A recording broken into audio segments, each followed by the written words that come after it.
থেকে দেওয়া হয়েছে সেগুলোরও ভায়োলেশন হয়েছে। তারপরে আপনাদের সামনে বলতে চাই, এমসিসির যে গাইডলাইন সেটাকে একটু পড়েও দিতে চাই, that no party or candidate should indulge in any activity or make any statement that would amount to attack on personal life of any person or statement that may be malicious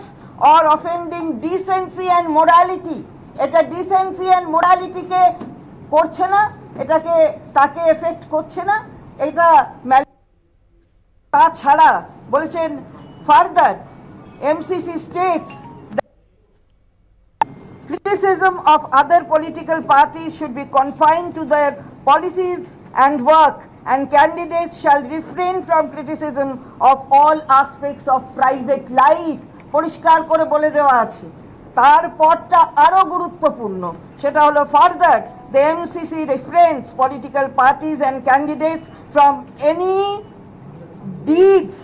actions, utterances that may be construed as being repugnant to the honor and dignity of women.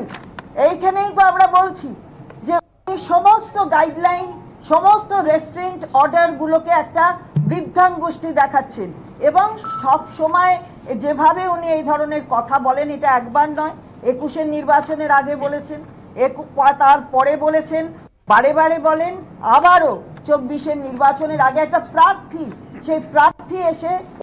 বলছে উনি একটা কি ওনার দল একটা show cause করেছে, আমাদের সে বিষয়ে কিছু বক্তব্য নেই, দল শোকজ করেছে, উনি তার কি উত্তর দেবেন সেটাও আমরা জানি না। তবে আমরা এখানে